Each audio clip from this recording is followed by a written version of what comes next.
안녕하세요, 김호준입니다.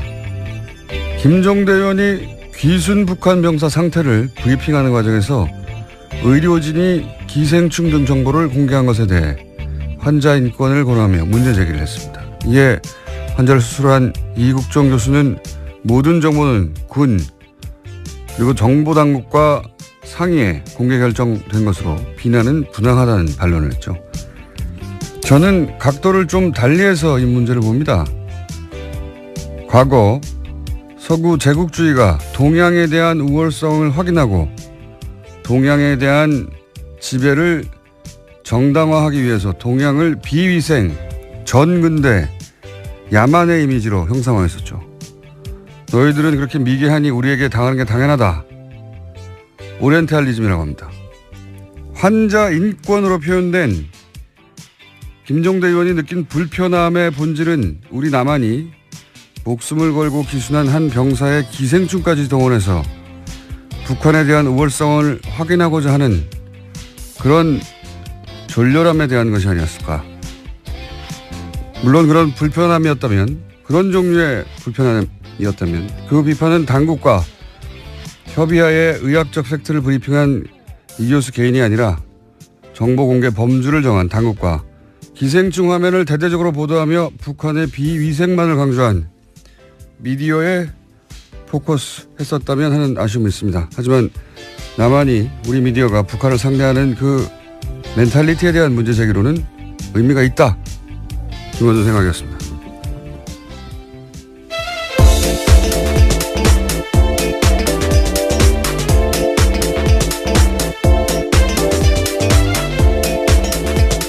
시사인의 김은지입니다. 네. 이게 이렇게까지 큰 논란이 될 줄은. 네, 계속해서 실시간 검색 순위에 있던데요. 여기 잠깐만 하자면, 왜냐하면 굉장히 예리하기 때문에 제가. 시간이 별로 없다고 하셨던 것 같은데요. 네, 이거 하다 끝내면 되죠. 네, 잠깐요. 네.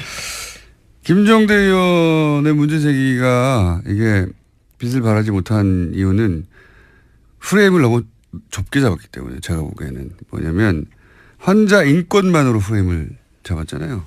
그러니까 의사가 직접 타겟이 되어버리는 건데 이렇게 생각해 보면 만약에 이런 정치적 상황을 완전히 배제하고 의학적으로만 동일한 상황이다. 그러니까 남한의 병사가 그 구역에서 똑같은 총격을 당해가지고 사경을 헤매는데 수술 과정에서 회복을 지연시키는 회충이 발견됐다. 이런 똑같은 상황을 남한 병사로 생각해 봐요.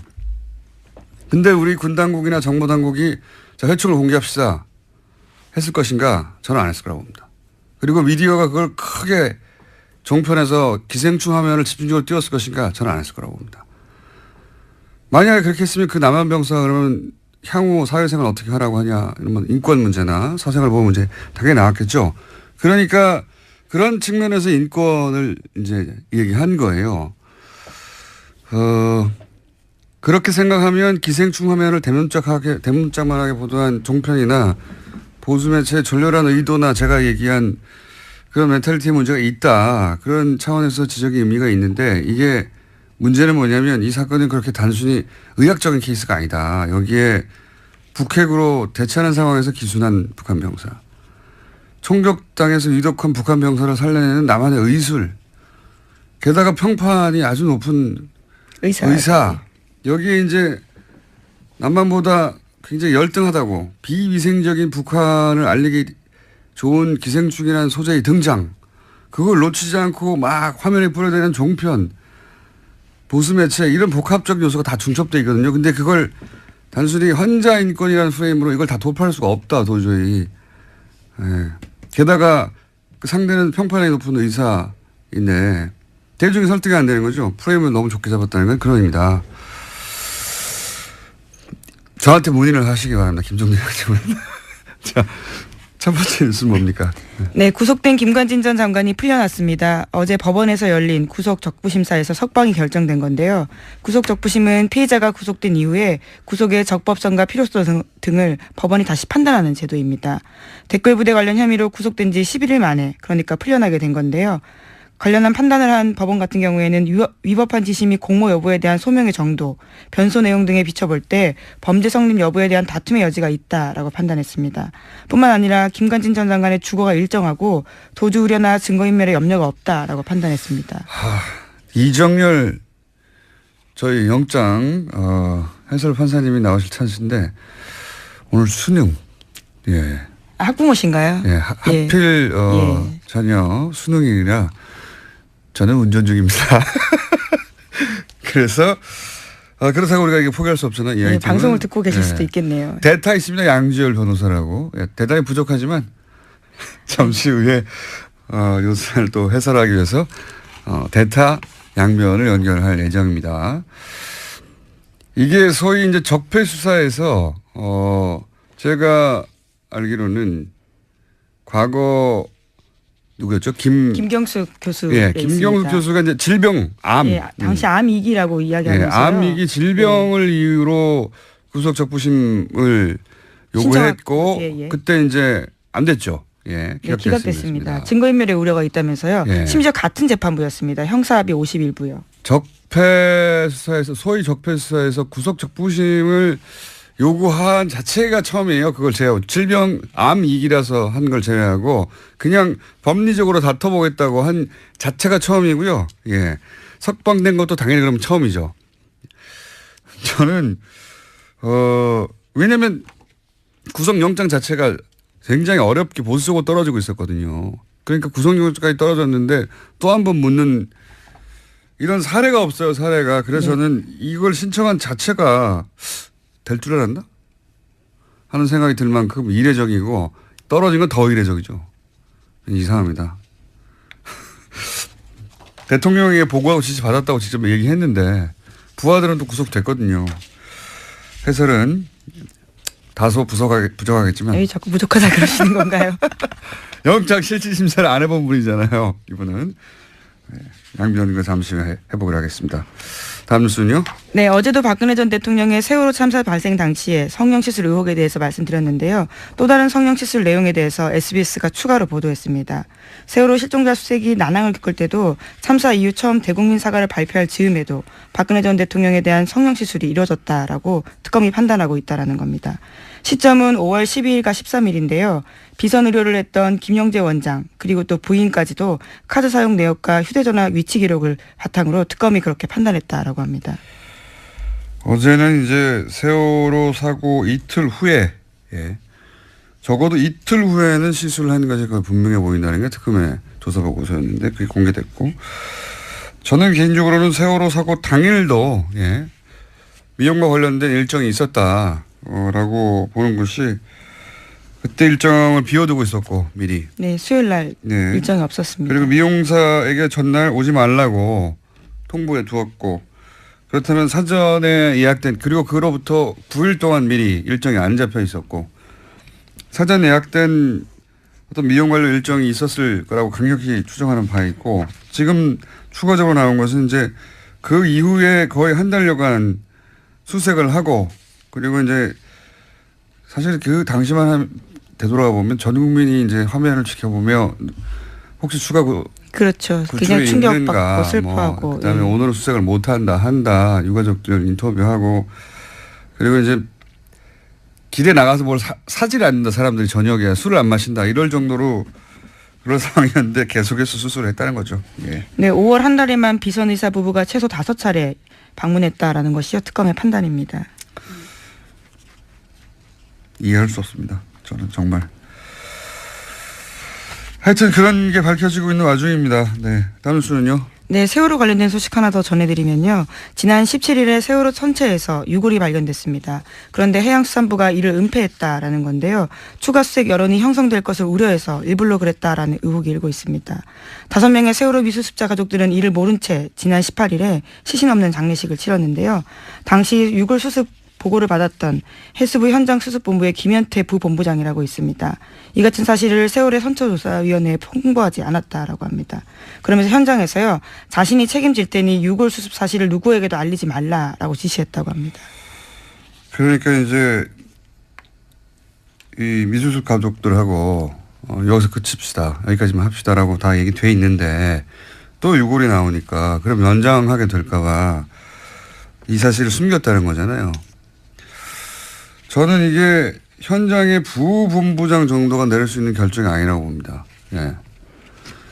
누가 이 결정을 내리는지 파악을 해야 된다고 생각이 들고요.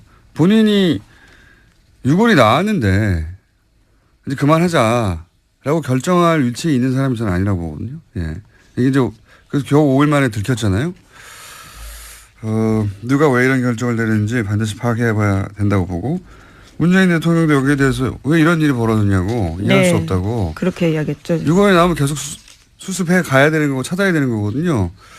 이걸 접어야 했던 이유가 뭔지 추가 취재가 반드시 필요한 대목인 것 같습니다. 누가 이런 결정을 내리려고 한 건지. 다음 뉴스는요? 네, 검찰이 추명호 전 국정원 국장이 이명박 정부와 박근혜 정부 때 모두 정치에 관여해서 국정원법을 위반했다라고 판단하고요. 재판에 넘겼습니다.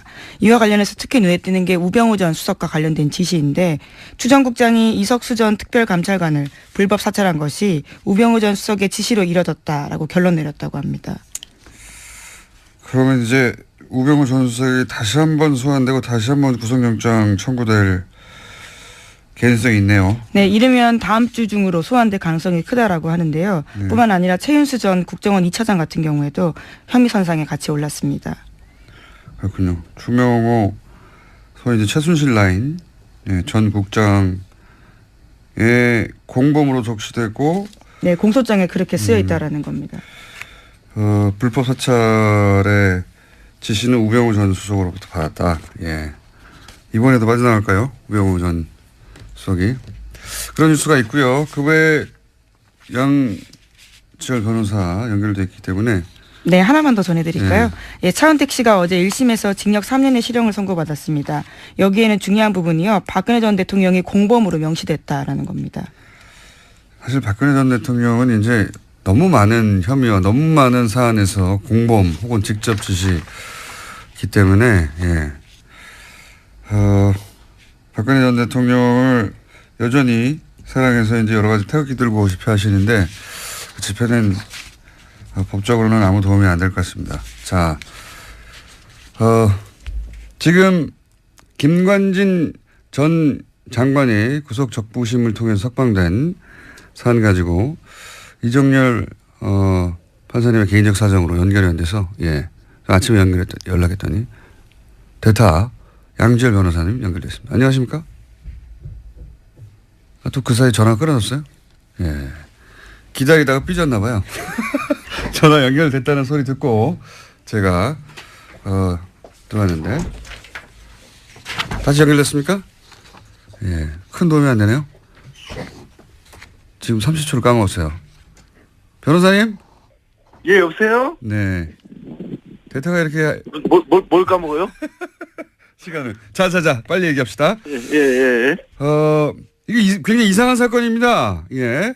그죠? 정말 황당했습니다. 예. 밤에 저도 보고. 예. 원래 구속적부심이라고 하는 게 변호사들이 요즘에는 청구 자체를 잘 안 하거든요. 그러니까요. 예, 왜냐면 이게 판사들이 싫어해요.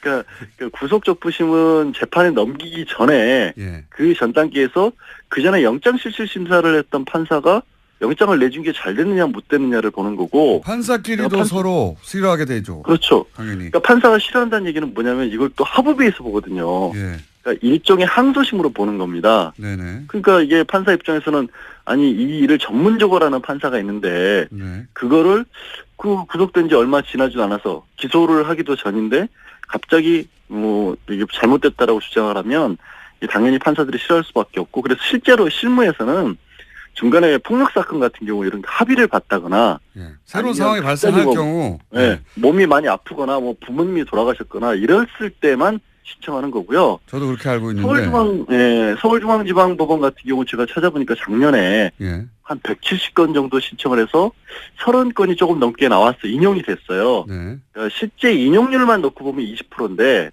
문제는 작년에 서울중앙지방법원에서 처리한 1심 사건이 한 5천 건이 넘어요. 그러니까 전체 사건 대비로 봤었을 때 이렇게까지 나오는 거는 5천 건 중에 33건이니까 몇 %니까 정말 계산을 미리 하셨어야죠. 예.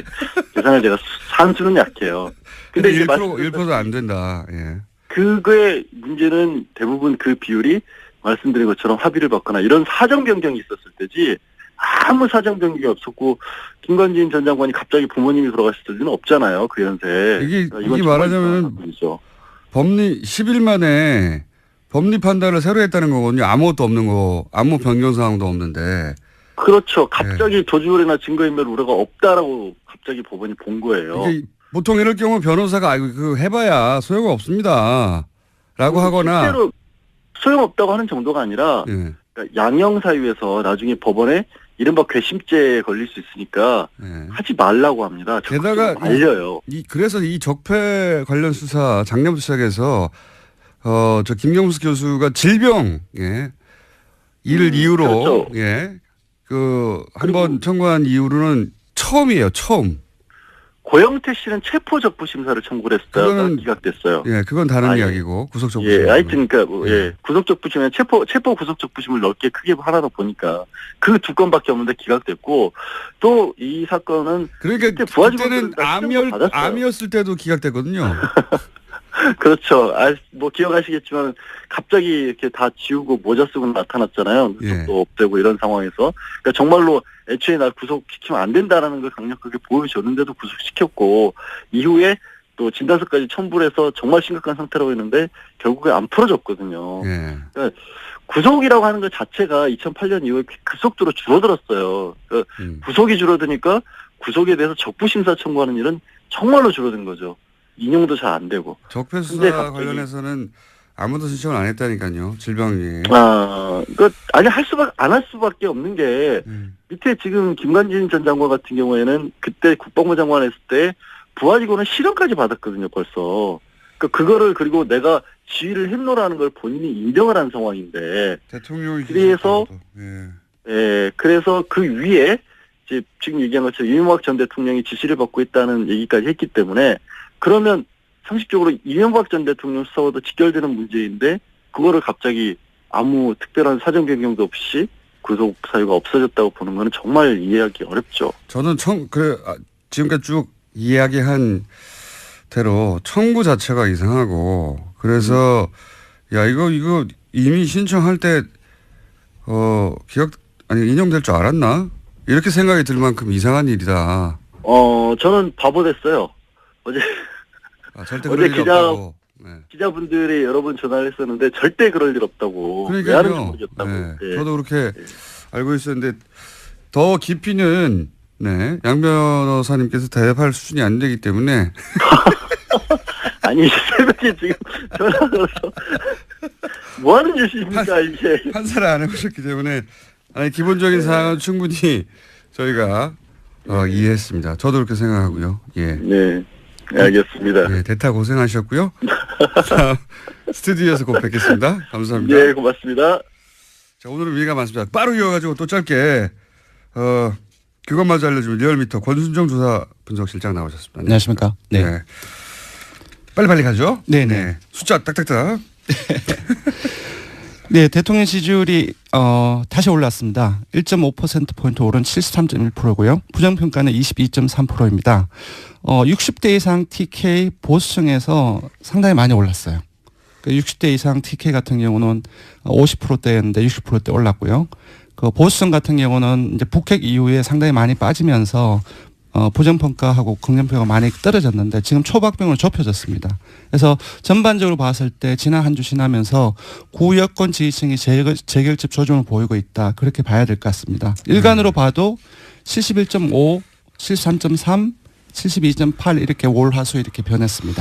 저는 이제 최근 6개월, 7개월간의 문재인 대통령 지지율을 보면서 다들 이제 6개월 정도 지나면 꺾이게 될 것이고 또 뭐 여러 가지 사안 달라하면 주저앉게 될 것이고 이때까지 이제 대통령들의 지지율이라는 게 그랬으니까요. 다른 나라도 그렇고 보통. 근데 이렇게 계속 회복해가는 걸 보면은 지지율이 과연 떨어지겠는가 60% 이하로. 그런 생각이 들 정도로 굉장히 고탄력입니다. 사실상 모든 정부에서 이렇게 하반 경직성 상승 경직성이 있으면 계속 떨어지기 마련이거든요. 그 라인을 봐도 이전 정부에도 계속 그래 왔습니다. 아니면 전 세계적으로 그렇잖아요. 그렇죠. 예. 지나면 지날수록 사실 피로감도 생기고. 네네. 근데 이제 문재인 대통령의 특징은 북핵이 이런 거 하면서 훅 한번 떨어지죠. 네네. 60%대로. 네, 그렇습니다. 그리고 다시 똑같이 올라와요. 네. 몇 개월 전하고 비슷하게. 지금 73.1%는 북핵 이전하고 거의 비슷한 수준으로 올라왔어요. 예. 예. 신기한 지지율 상황이고요. 어쨌든 돌아왔고요. 예. 네네. 정당으로 넘어가면 이번 주 주목할 것은 국민의당이 최저 지지율을 경신했습니다. 자유한국당이 계속 조금씩 상승하다가 18, 9%까지 올랐거든요. 근데 16.7%로 1.6%포인트 하락했습니다. 그래서 이 부분이 좀 주목해서 봐야 할 부분이고요.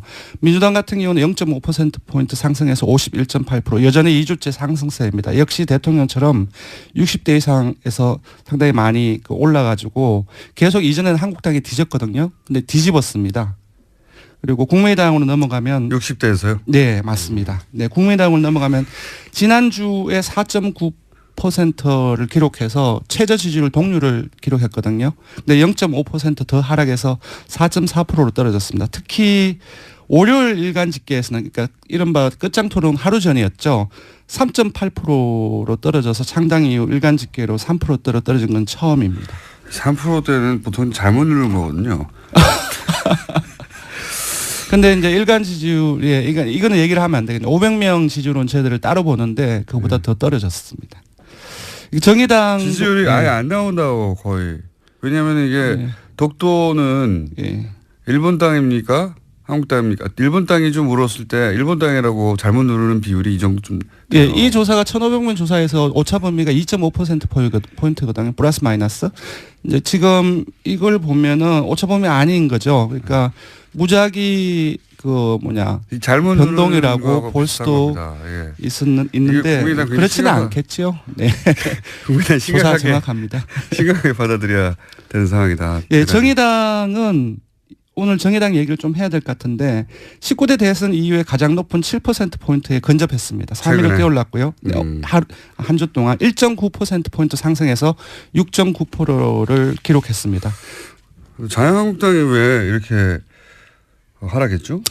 지금 대통령과 민주당의 상승 요인하고 같이 결부해서 봐야 될 것 같습니다. 국민들께서는 그 국가기관인 그 국가정보원에서 그 돈을 상납이나 수수하고 그것도 사적 유용을 썼다는 것이 상당히 크게 분노를 하고 있는 것 같고요. 그거는 이제 중도층, 진보층뿐만 아니라 9월 북핵으로 떨어졌던 보수층이나 TK 아주 전통적인 그 야권 지지층에서도 뭐랄까 상당히 많은 문제의식을 느끼고 있지 않나. 이것이 또 계속 확대 생산되고 있지 않습니까? 이 부분이 가장 큰 것 같습니다. 자유한국당에서는 이제 11명이 새로 합류한 것에 대해서 굉장히 의무부여를 많이 했는데 그 효과가 생각보다 크진 않고 바른정당이 빠져나간 것도 바른정당이 미치는 타격 정도가 생각보다 크지 않고 그러네요. 네, 바른정당은 지금 빼먹었는데 0.1%포인트 하락해서 5.6% 횡보했습니다. 근데 여기서 자세히 봐야 될 것은 TK에서 19대 대선 이후에 한국당에 거의 3분의 1 또는 4분의 1 수준까지 밀렸거든요. 처음으로 TK에서 절반 이상으로 한국당 지지율 절반 이상으로 넘어섰습니다. 오히려 TK에서 바른정당의 지지율이 올라가고 있다. 맞습니다. 네. 언더독 효과인 것 같기도 불쌍하잖아요. 네. 뭐 정치라는 게 이렇게 복잡합니다. 그러니까 지금 TK에서 많이 빠졌는데 빠지는 과정 속에서 민주당으로 가고 그 과정에서 바른정당 쪽으로도 일부 가지 않았나 알겠습니다. 싶습니다. 자, 이번에 간단하게 그것만 알려주마 항목을 정한 것은 포항 지진 직후에 수능을 연기했는데 그때 말들이 많았죠. 예, 일부 논란이 잘했냐 있었습니다. 못했냐 한번 짚어봤습니다. 압도적이었습니다. 잘했다는 응답이 83.6%였고요. 잘못했다는 응답은 12.8%에 불과했습니다. 자유한국당 지지층은 오차범위 안이긴 하지만 그래도 자유한국당 지지층에서도 잘했다는 응답이 우세했거든요. 자유한국당 지지층을 포함하면 모든 지역 연령 정당 지지층 이념 성향에서 잘했다는 인식이 압도적으로 높거나 대다수로 나타났습니다. 자유한국당 지지층에서는 48.8% 대 42.4%로 잘했다는 응답이 더 많았습니다. 자유한국당 지지자들은 문재인 대통령이 뭘 해도 미워서 그래요. 네. 밉잖아요. 그런데 이제 80대 이상은 80% 이상, 보수층도 60% 이상이 그 잘했다는 응답을 하고 있습니다. 예. 그렇군요. 60대 이상에서도 81대 13인데 네. 자유한국당 지지자들 입장에서는 네. 거의 비슷하군요. 예. 네, 그렇습니다. 왜냐하면 60대 이상이 조금 더 넓지 않습니까? 자유한국당 지지층에 비해서. 네. 아니, 이건 뭐 자연스러운 것 같아요. 네, 원래 그렇습니다. 내가 미워하면 뭘 결정해도 미운 법이니까요. 네. 자, 조사 개요 불러드리겠습니다. 예, 이번 주 중조사는 TBS 의뢰로 이번 주 월요일부터 수요일까지 전국 19세 이상 성인 1,515명을 대상으로 했고요. 유무선 전화면접 자동응답 방식으로 실시했고 표본 오차는 95% 실수 중 플러스 마이너스 2.5%포인트였습니다. 응답률은 5.7%였고요. 현안 조사는 TBS 뉴스공장 의뢰로 어제 하루 동안 실시했습니다. 성인 511명을 대상으로 실시했고 표본 오차는 플러스 마이너스 4.3%포인트였습니다. 네. 김은지 기자가 계속 타이밍을 못 찾아가지고 앉아 있었어요. 네, 조기 퇴근을 할 줄 알았는데 의외로 타이밍을 놓쳤네요. 네. 김은지였습니다. 감사합니다. 그리고 리얼미터의 권순정 조사분석실장이었습니다. 감사합니다. 네, 고맙습니다. 내부자 둘. 자, 거의 없어질 뻔하다가 어느 날 폭발하고 욕만 먹다가 어느 날 칭찬이 쏟아지고 예. 굉장히 이상한 코너입니다. 더불어민주당 안민석 의원님 나오셨습니다. 예, 올백 맞았습니다. 수도권 내리사선 안민석 의원입니다. 무슨 말인지 좀 더 여쭤보기라고요. 자유한국당 김성태 의원님 나오셨습니다. 예, 김성태입니다. 전국의 59만 수험생 여러분의 수능 대박을 응원합니다. 또 그분들 방송을 지금 들을 수가 없어요. 그렇기 때문에 그 아이들을 위해서 1년 동안 헌신하신 학부모 여러분들 노고에 깊이 치아를 드립니다. 저 말씀은 수고하셨습니다. 여당이 해야 되는 이야기인데 야당이 하고 계시네요. 아무튼 아직 뭐 오늘은 특히 이제 여당 포항 지역의 학생들 시험 보는 동안에 별탈 없기를 무사히 시험 잘 치르기를 바라고요. 100점 만점이라는 건 무슨? 어제 청와대에서 고위공직자 배제 기준 5가지 기존의 이제 탈세, 투기, 위장전입, 병력, 논문 여기에 2개 더 추가됐잖아요. 엄주운전, 성범죄 7가지 하나도 포함되지 완전 않았다. 저는 자유롭고 네. 완벽합니다. 근데 왜 그런데 고위공직자가 못 되시고 있는 거죠? 그거는 뭐 좀 때를 기다리고 있고요. 근데 거기다 딱 한 가지 빠진 게 좀 있는 것 같아요. 네. 정신 감정. 그것도 좀 정신 감정이요? 정신 감정. 그게 정신 감정. 어떤 왜냐하면은 의미로? 지금 공수처 반대를 하고 있는 정치인들 있잖아요. 이분들 저는 정신 감정 필요하다 봅니다. 정신 나간 분들이죠. 그래서 저는 이 7가지를 국회의원들에게 고스란히 적용시킬 필요가 있다고 봅니다. 그러면 정치가 더 신뢰가 받을 수 있을 것이고요. 공수처라는 거는 국회의원, 검사들, 고위 공직자들을 수사를 하기 위한 특별 기구를 만든다는 거 아닙니까? 대통령도 수사 대상이 심지어 되잖아요. 대통령도 받겠다는 거 아닙니까? 그러면은 권력을 가진 사람들의 비리를 특별히 조사하고 관리하는 이 공수처를 반대하는 거는 싫다는 거거든요. 내 목에 칼 들이대는 거 싫다는 거거든요. 자유한국당 입장에서는 그거가 이제 야권에 주로 타겟을 삼을 것이다 이런 이제 의혹을 그러니까 가지고 반대하는 이유는 한번 몇 가지가 되는데요. 반대하는 이게 정신 나간 이유는 짓이죠. 본인이 정신 감정 하지 마시고. 받아야 됩니다. 저는 이제 고위공직자 임용 기준 안에 안민석 의원이 정신 감정도 그게 포함시키자. 저는 전적으로 동의합니다. 근데 여기 왜 그런가면요. 이게 낯짝이 두꺼워도 그냥 유분수지. 대통령 공약으로 내걸어서 대통령이 되면은 이 5대 비리 배제 원칙을 가지고 공정한 인사를 하겠다. 이렇게 천명해서 대통령 된 사람이 근 지금 현재 195일 동안 근 7개월 동안에 이 내로남불 인사들 이 부적격 인사들을 줄줄이 임명했던 청와대가 지금 와가지고 이제 공정하게 인사 다 억지로 다 하고 나니까 고위공직자의 임용 기준을 발표한다는 게 이게 가당키나 한 말입니까? 참 한 일주일 열흘이라도 있다가 해야지 말이야. 사람들이 철판을 깔아도 이만저만 철판을 한번 이야기해 보세요, 안민석이. 김성태 아니. 의원은 본인 목에 칼 들이대는 공수처를 이제 반대하시는 저런 논리는 아니 지금 정치가 제가 이전에 이제 박쥐 정치 이야기했잖아요. 박쥐 안민석 정치 의원님. 말고 갈치 정치라고 들어봤어요? 갈치 정치는 갈치라는 생선은 동료를 먹고 자라요.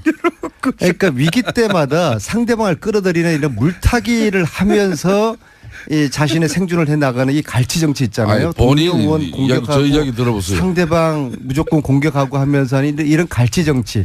이게 저 논리를 지금 저대로 갈치 정치 논리거든요. 집권당 중진 의원으로서 제 이야기 좀 들어보세요. 대통령까지도 내 목에 칼을 대라.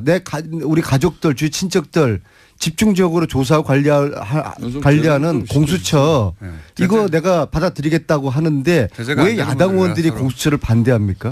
자, 우리 안민석 의원님 지금 첫 주제는 고위공직자 임용 기준안 발표 관련해 가지고 안민석 의원이 정신감정도 여기 하나 더 넣자 그래서 지금 이 주제를 가지고 우리가 이야기하고 있는데 인정할 건 해야지. 그럼 좋아요. 이런 고위공직자의 임용 기준 5대 배제 원칙을 이렇게 명확하게 내세우면은 지금까지는 그거 적용 안 시키면서 대통령 공약 때 내나 한 얘기예요. 그런데 어저께 이제 홍종학 장관 임명하고 나자마자 이걸 이제 발표를 했는데 그러면 대통령이 우선 사과라도 해야 되는 거 아닙니까? 그리고 두 번째는 이런 임용 기준안을 대통령이 이미 대선 공약 때 내걸고 대통령이 당선되면 이런 인사 기준 원칙을 가지고 고위공직자를 임명하겠다 했는데 그런데 캠코더 인사한 거 아니에요. 캠프, 코드, 더불어민주당 인사로 끊임없이 이렇게 지적을 받았는데도 이게 인사 간행 적폐가 아니고 뭡니까? 그러면은 이렇게 제대로 검증을 하지 못한 누군가는 청와대 주변의 참모가 책임도 지고 대통령도 사과하면서 앞으로 나는 7개월 동안 인사를 한다고 했는데 내가 참 누워서 침 뱉는 격이 됐는데 하지만 앞으로는 정말 이렇게 잘하겠다. 이래 해야지. 그 이야기 하다가 갑자기 공수처 이야기예요. 문제는 저러한 갈치 정치의 논리를 대부분의 국민들이 공감하지 않는다는 거예요. 문재인 대통령에 대한 지지도가 계속 70%대를 유지를 하고 있어요. 그렇다고 그러면은 중도를 다 끌어들인 거거든요. 문재인 대통령의 하는 정치 행태라든지 지진 대책이라든지 안보 정책이라든지 이런 국민들의 민심을 거슬리는 게 아주 일상화가 됐어요. 자유한국당이 이렇게 해가지고는 이 보수가 다시 살아남기 힘들고요. 공수처를 반대하면은 솔직히 우리가 지연제가 많으니까 공수처 이거 신설되면은 우리 자한당 국회의원들 중에서 살아남을 사람들 절반도 안 될 테니까 이게 두렵다. 이거 좀 살려달라. 차라리 우리한테 물밑에서 하소연하고 선처를 부탁하면은 인간적으로 좀 그래도 좀 봐주기라도 하죠. 근데 지금 그 이야기를 지금 말씀이라고 하세요? 자기들 지연제가 들춰질까 봐 공처 반대하면서 청와대 뭐 대통령 직속 제1급 수석 비서관 반대 논리를 대는 청와대 정무수석도 지금 현재 이제 특히 김관진 전 장관 안보실장 풀려난 거 있어가지고 저는 오늘 이 아침에 붕괴를 금치 못하겠어요. 저는 김관진의 구속으로 최순실의 이 무기 쪽에 이 화산이 폭발되지 않을까를 기대를 했거든요. 왜냐하면은 제가 받은 제보 중에서 김관진 안보실장이 합참의장을 마치고 2009년, 2010년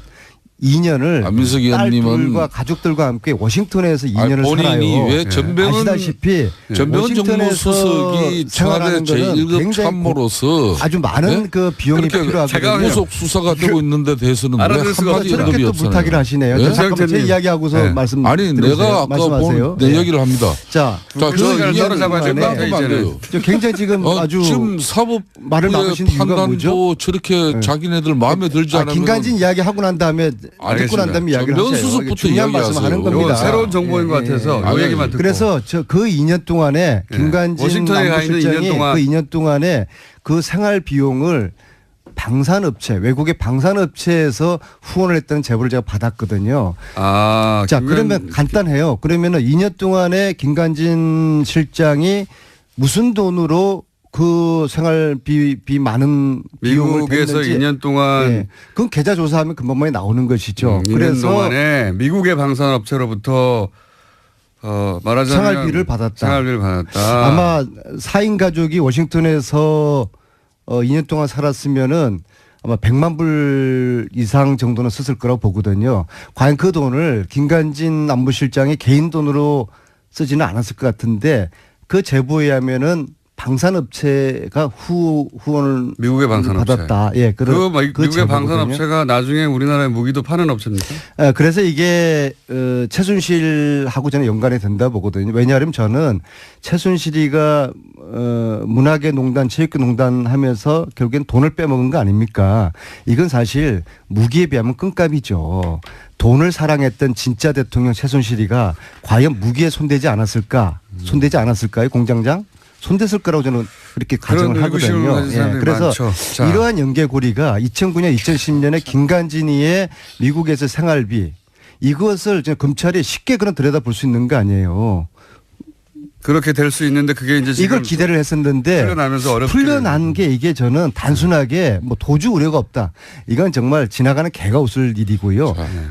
구속시킬 때는 도주 우려가 있다고 해서 구속시켜 놓고서 풀어줄 때는 도주 우려가 없다. 시키세요. 저는 그런데 이 방송이 맨날 더 큰 이유가 있을 거라고 보는 것이죠. 이건 새로운 정보니까 들어보고요. 새로운 정보. 이게 아무리 자, 지금 현재 재판부는 기울어진 운동장에서 방송을 하지만 사람이 이재용 재판하다가 저한테 들켜가지고 주장을 바뀌었던 그 이모라는 부장판사가 지금 우병우를 지금 하고 있지 않습니까?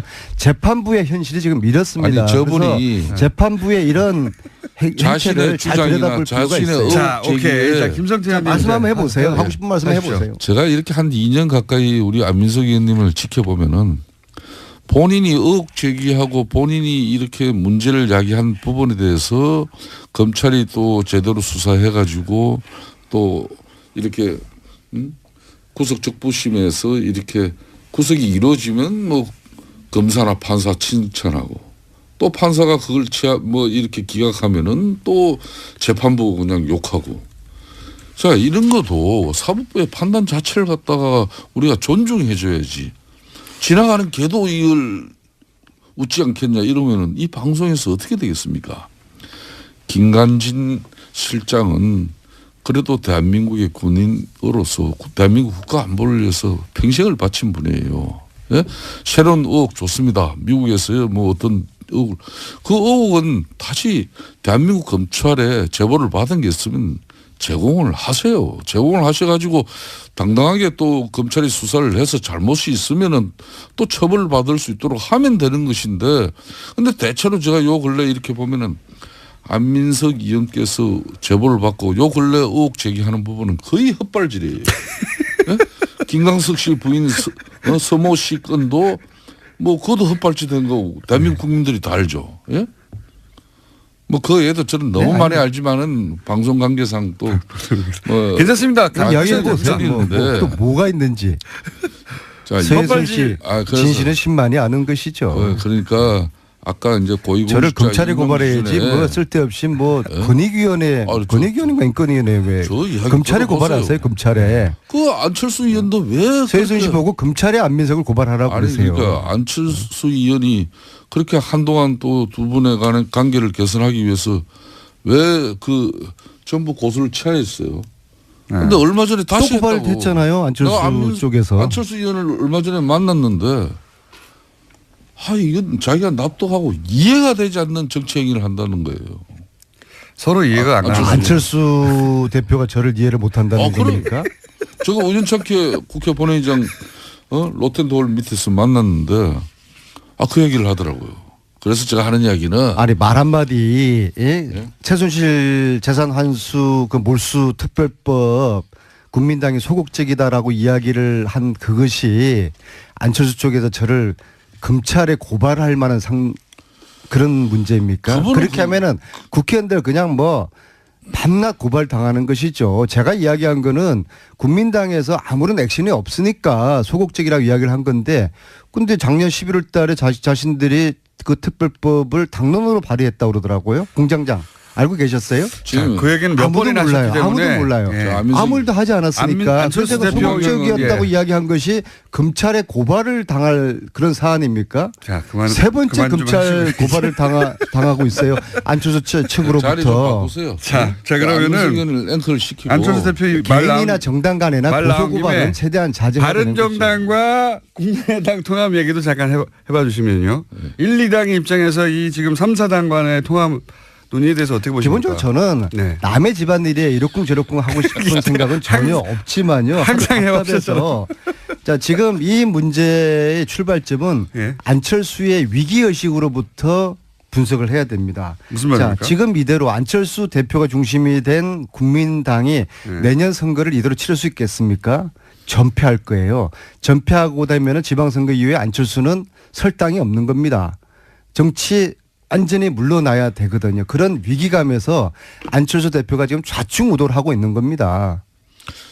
자, 자한당하고 바른당하고 국민당은 뿌리가 틀리잖아요. 여기에 통합 연대 그런 이야기들을 막 아직 하고 5분 있는데요. 남았고요. 평상시대로 5분 가지고 한 10가지 정도 얘기할 수 저는 있습니다. 어쩌면은 안철수 대표가 보수 정당을 기반으로 해서 추후에 대권 후보에 대한 구상을 하고 있을 것이다. 그런 얘기도 있습니다. 그래서 빅텐트 자한당과 바른정당까지 묶어서 후보가 되려는 그러한 욕심을 가지고 있을 것이다. 지방선거에서 자유한국당이 잘 안 되면 네네. 자유한국당에서 이제 대선 후보가 없구나 생각해서 나오는 분들과 이제 또 저는 여기 대해서 여기 대해서 있습니까? 국민당 내부에 호남 출신들은 택도 없는 소리라고 하거든요. 그래서 제가 볼 때는 국민당은 이미 심리적으로 분당이 돼 있는 상태입니다. 네. 자, 이제 안현님. 자, 그러면 자유한국당 입장에서 그걸 어떻게 바라봅니까? 우리 안현님이 지난주는 좀 집권당 중진위원으로서 이렇게 품격과 품위도 지키시면서 했는데. 요즘 디거넛 엘리간스. 그러니까 이 스탠스는 제가 유지하고 있어요. 한 주 만에 또 이 사람이 확 변했어요. 180도로. 김관진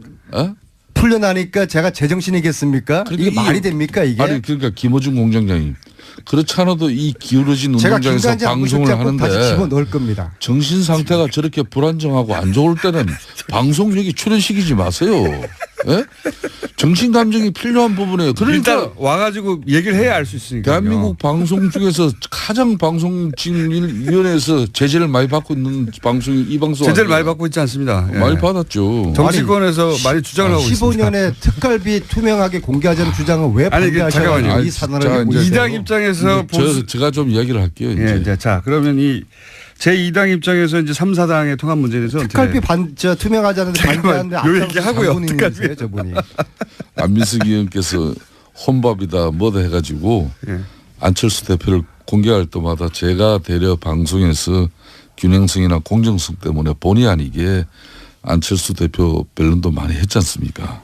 근데 오늘은 제가 한마디 하겠어요. 일정 부분 어찌 보면은 안민석 의원 말씀에 동의가 되는 건데 안철수 대표가 국민의당과 바른당이 통합하면 지방선거에서 제2당으로 등극한다는 것은 이건 한마디로 아직까지 꿈을 꾸고 있는 거죠. 정치는 살아있는 생물이고 현실인데 선거 승리를 위해서는 정치는 수단과 방법을 가리지 않습니다.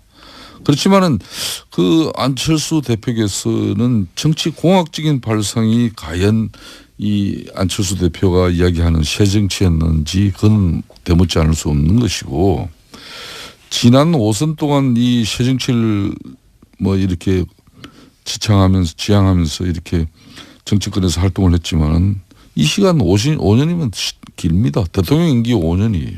그런데 안철수 대표는 5년 동안 보여주지 못했어요. 내가 MB 아바타입니까? 뭐 이런 정도의 아직 그 정치의 큰 틀을 벗어나지 못하고 있는데 그렇다고 해가지고 지금 안민석 의원이 속한 민주당은 국민의당을 늘 해치하는 같은 정당이에요.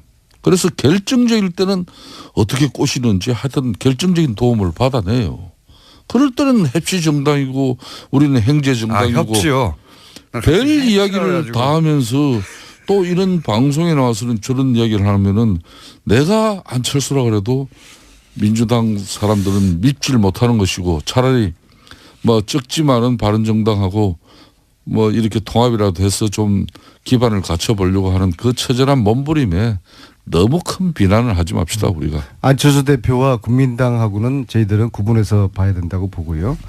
하여튼 남의 집안 이야기 그만하고요. 저는 왜 그 새누리당과 김성태 당시에 저하고 같이 15년도에 이맘때 예결위 간사를 함께 했잖아요. 네. 왜 특수활동비를 좀 줄이고 홍준표 대표 특수활동비 공개하자는 이야기를 그 주장을 왜 반대했는지 하고요. 홍준표 대표 역시도 지금 갈치 정치를 하고 있는 겁니다.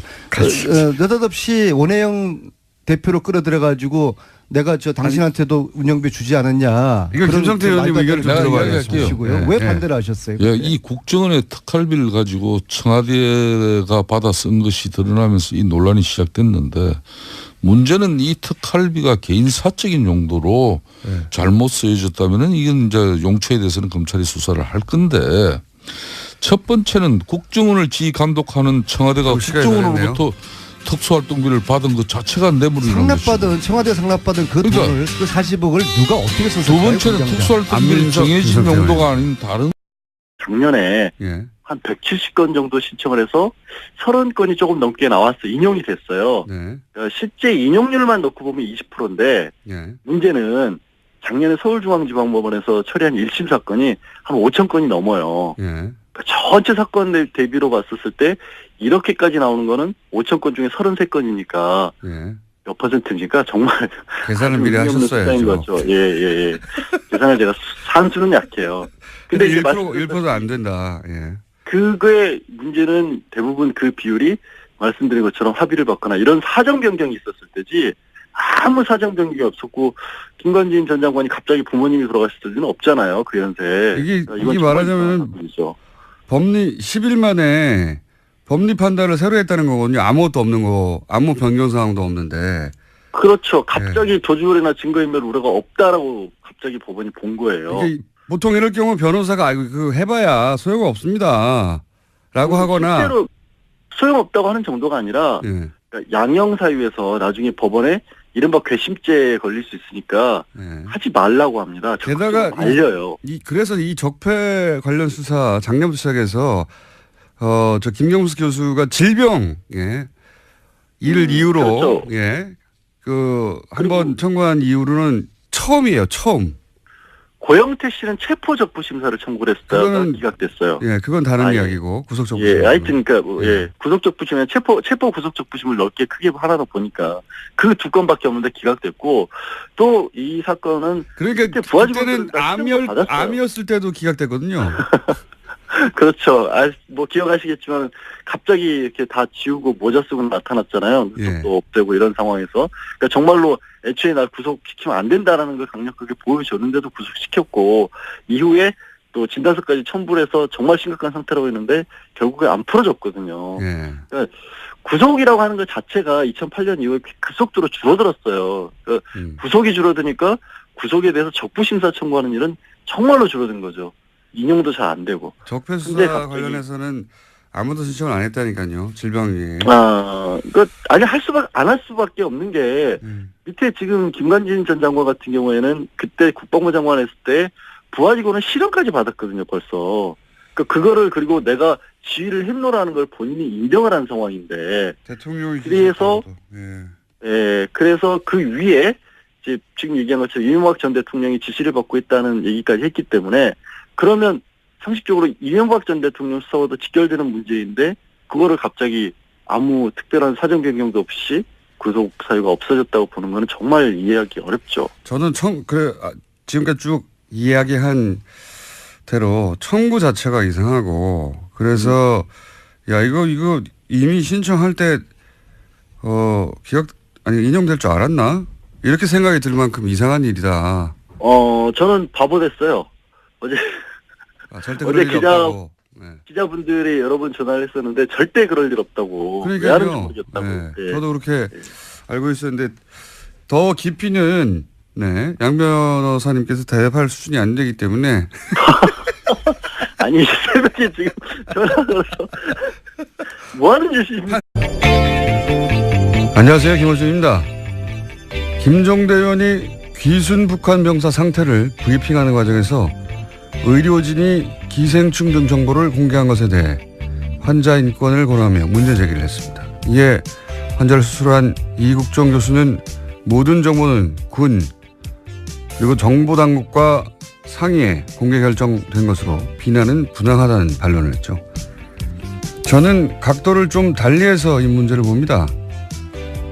과거 서구 제국주의가 동양에 대한 우월성을 확인하고 동양에 대한 지배를 정당화하기 위해서 동양을 비위생, 전근대, 야만의 이미지로 형상화했었죠. 너희들은 그렇게 미개하니 우리에게 당하는 게 당연하다. 오리엔탈리즘이라고 합니다.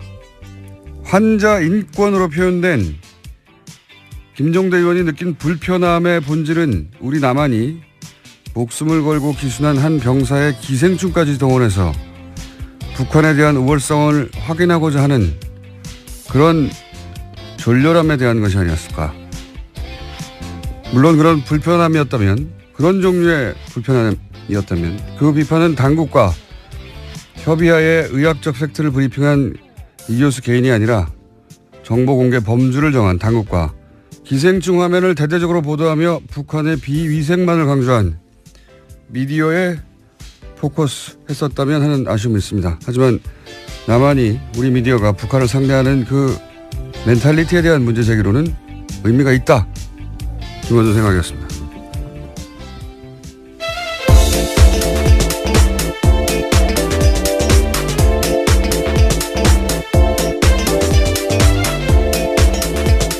시사인의 김은지입니다. 네.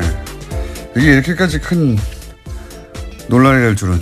네, 계속해서 실시간 검색 순위에 있던데요. 여기 잠깐만 하자면, 왜냐하면 굉장히 예리하기 때문에 제가. 시간이 별로 없다고 하셨던 것 같은데요. 네, 이거 하다 끝내면 되죠. 네, 잠깐요. 네.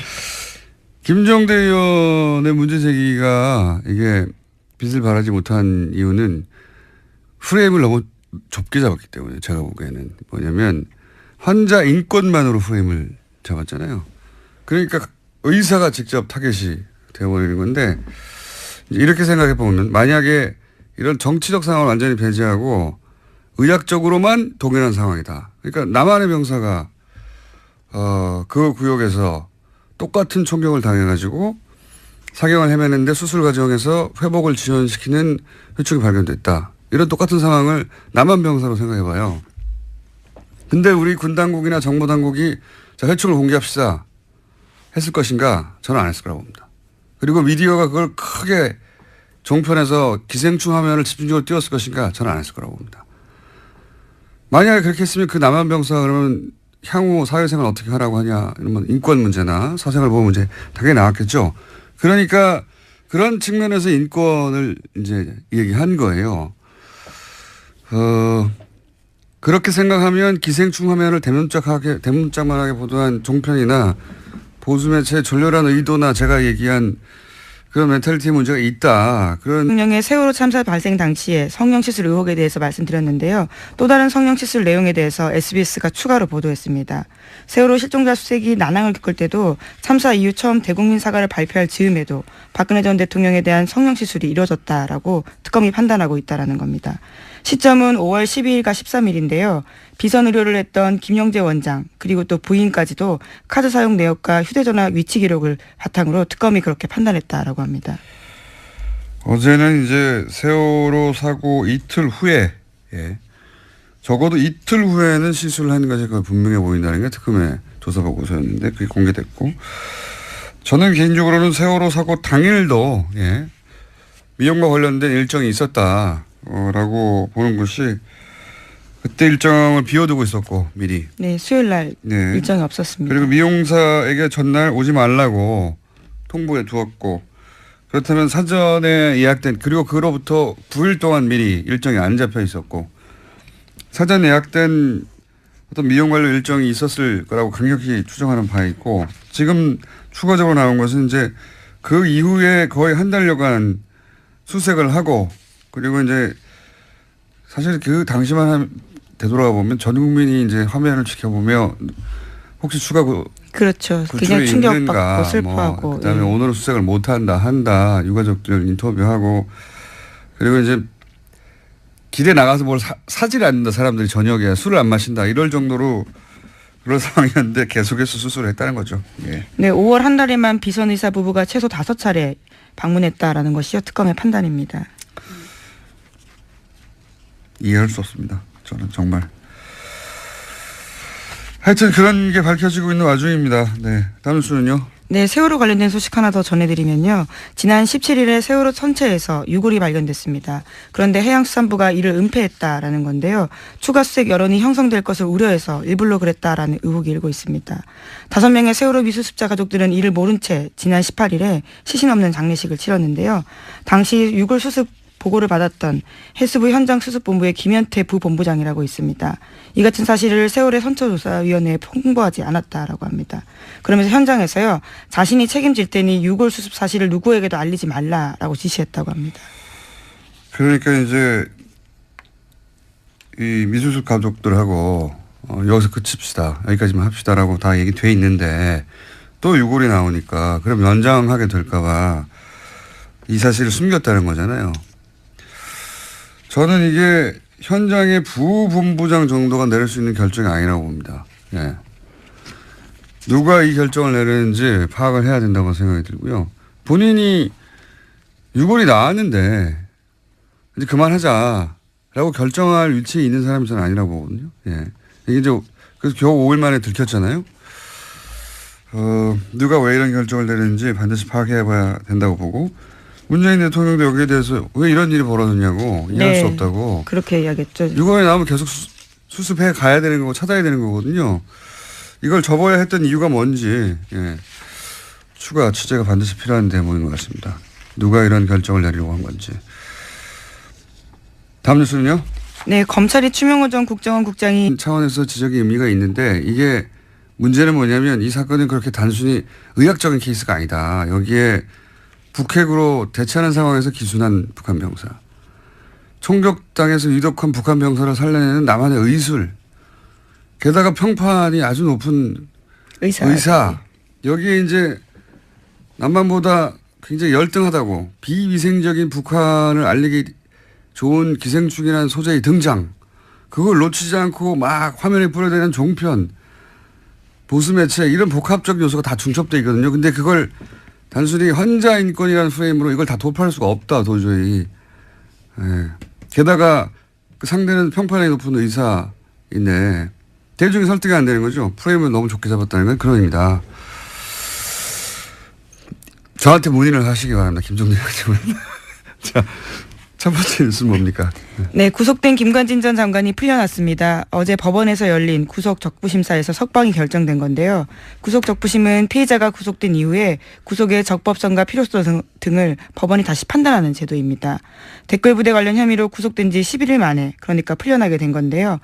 관련한 판단을 한 법원 같은 경우에는 위법한 지시 및 공모 여부에 대한 소명의 정도, 변소 내용 등에 비춰볼 때 범죄 성립 여부에 대한 다툼의 여지가 있다라고 판단했습니다. 뿐만 아니라 김관진 전 장관의 주거가 일정하고 도주 우려나 증거인멸의 염려가 없다라고 판단했습니다. 이정열 저희 영장 해설 판사님이 나오실 찬스인데 오늘 수능. 예. 학부모신가요? 예. 하필 자녀 수능이라 저는 운전 중입니다. 그래서 그렇다고 우리가 이게 포기할 수 없잖아요. 네, 방송을 듣고 계실 수도 있겠네요. 대타 있습니다. 양지열 변호사라고. 대단히 부족하지만 잠시 후에 요사를 또 해설하기 위해서 대타 양변을 연결할 예정입니다. 이게 소위 이제 적폐 수사에서 제가 알기로는 과거 누구였죠? 김경숙 교수. 예, 김경숙 교수가 이제 질병, 암. 예, 당시 암 위기라고 이야기하면서요. 암 위기 질병을 이유로 구속 적부심을 요구했고 그때 이제 안 됐죠. 예, 기각됐습니다. 증거인멸의 우려가 있다면서요. 예. 심지어 같은 재판부였습니다. 형사합의 51부요. 적폐 수사에서 소위 적폐 수사에서 구속 적부심을 요구한 자체가 처음이에요. 그걸 제외하고 질병 암 위기라서 한 걸 제외하고 그냥 법리적으로 다퉈보겠다고 한 자체가 처음이고요. 예, 석방된 것도 당연히 그럼 처음이죠. 저는 왜냐하면 구속영장 자체가 굉장히 어렵게 보수적으로 떨어지고 있었거든요. 그러니까 구속영장까지 떨어졌는데 또 한 번 묻는 이런 사례가 없어요. 사례가. 그래서 저는 이걸 신청한 자체가 될 줄 알았나? 하는 생각이 들 만큼 이례적이고 떨어진 건 더 이례적이죠. 이상합니다. 대통령에게 보고하고 지시 받았다고 직접 얘기했는데 부하들은 또 구속됐거든요. 해설은 다소 부족하겠지만 에이, 자꾸 부족하다 그러시는 건가요? 영장 실질심사를 안 해본 분이잖아요. 이분은. 네, 양변과 잠시 후에 해보기로 하겠습니다. 다음 뉴스는요? 네, 어제도 박근혜 전 대통령 이명박 정부와 박근혜 정부 때 모두 정치에 관여해서 국정원법을 위반했다라고 판단하고요. 재판에 넘겼습니다. 이와 관련해서 특히 눈에 띄는 게 우병우 전 수석과 관련된 지시인데 추 전 국장이 이석수 전 특별감찰관을 불법 사찰한 것이 우병우 전 수석의 지시로 이뤄졌다라고 결론 내렸다고 합니다. 그러면 이제 우병우 전 수석이 다시 한번 소환되고 다시 한번 구속영장 청구될 개연성이 있네요. 네, 이르면 다음 주 중으로 소환될 가능성이 크다라고 하는데요. 네. 뿐만 아니라 최윤수 전 국정원 2차장 같은 경우에도 혐의 선상에 같이 올랐습니다. 그렇군요. 추명호 소위 이제 최순실 라인 전 국장의 공범으로 적시되고 네, 공소장에 그렇게 쓰여 있다라는 겁니다. 불법 사찰의 지시는 우병우 전 수석으로부터 받았다. 예. 이번에도 빠져나갈까요? 우병우 전 수석이. 그런 뉴스가 있고요. 그 외에 양지열 변호사 연결되어 있기 때문에 네, 하나만 더 전해드릴까요? 예, 차은택 씨가 어제 1심에서 징역 3년의 실형을 선고받았습니다. 여기에는 중요한 부분이요. 박근혜 전 대통령이 공범으로 명시됐다라는 겁니다. 사실 박근혜 전 대통령은 이제 너무 많은 혐의와 너무 많은 사안에서 공범 혹은 직접 지시기 때문에 박근혜 전 대통령을 여전히 사랑해서 이제 여러 가지 태극기 들고 집회하시는데 그 집회는 법적으로는 아무 도움이 안 될 것 같습니다. 자, 지금 김관진 전 장관이 구속 적부심을 통해서 석방된 사안 가지고 이정열 판사님의 개인적 사정으로 연결이 안 돼서 아침에 연락했더니 대타 양지열 변호사님 연결됐습니다. 안녕하십니까? 또 그 사이 전화 끊어졌어요? 예. 기다리다가 삐졌나 봐요. 전화 연결됐다는 소리 듣고 제가 들어왔는데 다시 연결됐습니까? 예. 큰 도움이 안 되네요. 지금 30초를 까먹었어요. 변호사님? 예, 여보세요? 네. 대타가 이렇게 뭘 까먹어요? 시간을. 자, 빨리 얘기합시다. 예. 이게 굉장히 이상한 사건입니다. 예. 그죠? 정말 황당했습니다. 예. 밤에 저도 보고. 예. 원래 구속적부심이라고 하는 게 변호사들이 요즘에는 청구 자체를 잘 안 하거든요. 그러니까요. 예, 왜냐면 이게 판사들이 싫어해요. 그러니까 구속적부심은 재판에 넘기기 전에 그 전 단계에서 그 전에 영장실질심사를 했던 판사가 영장을 내준 게 잘 됐느냐 못 됐느냐를 보는 거고 판사끼리도 서로 싫어하게 되죠. 그렇죠. 당연히. 그러니까 판사가 싫어한다는 얘기는 뭐냐면 이걸 또 합의에서 보거든요. 그러니까 일종의 항소심으로 보는 겁니다. 네네. 그러니까 이게 판사 입장에서는 아니 이 일을 전문적으로 하는 판사가 있는데 그거를 구속된 지 얼마 지나지도 않아서 기소를 하기도 전인데 갑자기 이게 잘못됐다라고 주장을 하면 당연히 판사들이 싫어할 수밖에 없고 그래서 실제로 실무에서는 중간에 폭력 사건 같은 경우 이런 합의를 받다거나 새로운 상황이 발생할 경우 몸이 많이 아프거나 부모님이 돌아가셨거나 이랬을 때만 신청하는 거고요. 저도 그렇게 알고 있는데 서울중앙지방법원 같은 경우 제가 찾아보니까